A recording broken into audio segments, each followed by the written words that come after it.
وضع فرهنگ و حجاب در زمان داریوش.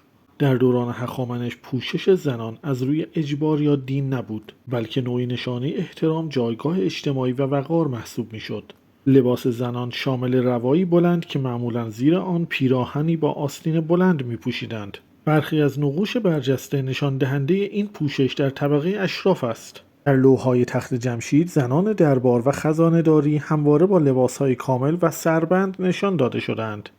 زنان در دوران داریوش نسبت به زمانه خود به طور شگفت‌انگیزی در فضای بهتری بودند که می توانستند صاحب زمین و دارایی و شغل‌های خوبی باشند که این مسئله در لوح‌های گلی خزانه تخت جمشید گواهی داده شده است.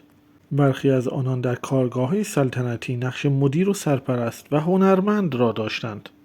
زنان در دربار معمولاً جواهر، دستبند، گردنبند و تاج‌های سبک می‌پوشیدند. ظاهر آنان ترکیبی از وقار و زینت بود، نه افراط در تجمل.